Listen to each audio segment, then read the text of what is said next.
Resolution 514 of the United Nations Environment Assembly mandated the Executive Director of UNEP to convene an intergovernmental negotiation committee to end plastic pollution, including in the marine environment. We've had INC-1, the second session, the third session, and today we're at the fourth session. The importance of the fourth session is to start text negotiation. That is to say, members of the committee start negotiation on the textual elements of the revised zero draft that has been compiled by the Secretariat of the INC. The Executive Director, Inga Anderson, today spoke about the urgency of the situation and noting that a job half done is a job not done. Hence, it was important for members of the committee to prioritize finalizing the text of the treaty by the end of this year, later in Busan at INC-5. As we deliberate, plastic pollution continues to gush into the ecosystems.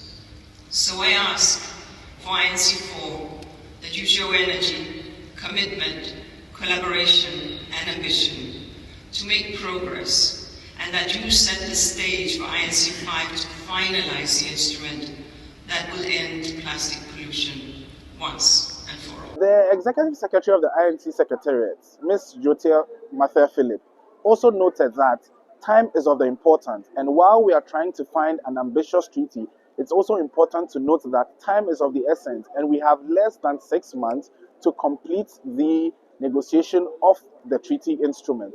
Hence, members were supposed to take it upon themselves to be very, very fast in determining the key elements of the treaty and ensure that they reach consensus on many of the issues that had come out in the treaty text so far, specifically in the revised zero draft. Deliver a text that is as close to possible to the final agreement that we all want to see. And we also need a strong mandate on intersessional work that will allow the committee to finalize the instrument in Busan. You delegates know the issues that need to be addressed at this session, and that flexibility will be needed to reach consensus. This is the only way forward. Do not leave the difficult discussions, the difficult conversations, and the difficult decisions until the end. We all are not naive to believe that we don't face challenges in the coming days. But our determination will overcome these challenges as we have no choice but to succeed. Africa has been negotiating as a group at the ongoing INCs. One of the major asks by the Africa Group is that the instrument establishes a dedicated multilateral fund that is readily accessible to developing countries to help in financing the implementation of the instrument. In that regard, Ghana has proposed that there be an establishment of a global plastic pollution fee that serves as both a means of implementation as well as a binding measure to cut down on plastic pollution by levying primary plastic polymer producers to make donations into this fund. What we have said is that the polymer producers should pay less than $100 per ton of the products that they produce. If they pay, we know them, we know how much they produce. Every year, we will raise the equivalent of about $35 to $45 billion. This amount of money can be spread around to all the various countries so that they will be able to have what it takes for them to manage the plastics. In order for this treaty to be meaningful and for it to have an impact, there needs to be, first of all, a reduction in global plastic production. The levels at which globally we are producing plastics is very unsustainable. In order to achieve SDG 12, it's important that we bring down global plastic production to reasonable levels, maybe even 30% less relative to current production levels. But it's also important that you look at plastics from a full life cycle perspective. That is to say that there is pollution along every part of the production process, even through to waste management.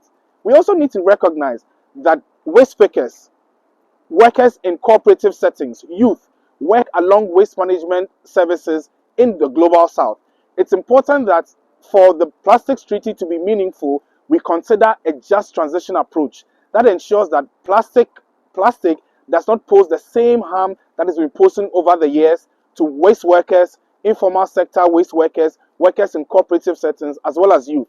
For this treaty to be meaningful, we need to ensure that we reduce plastic production relative to 30% of current production levels. With a view to making any outcomes of the work available. After the fourth session, we have approximately 6 months to the fifth and final session of the INC.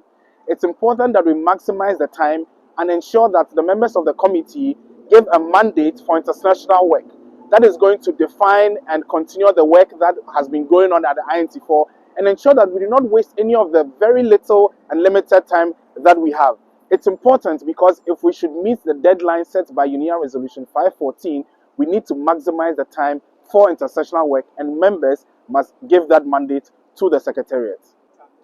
The symbolism of this stuff you can see behind me is that we're producing so many plastics and we're not managing them in environmentally sound ways. The problem is not just waste management. We need to look at it from production levels, the unsustainable levels of production of plastics. It's very important that even when the globe is defining plastic production by looking at ways that we can reduce our footprint, environmental footprint, and ensuring that we come back with a legally binding instrument, it's important for individuals like yourself and myself to also ensure that we reduce our plastic footprint. Essentially, I need you and I to break free from plastic.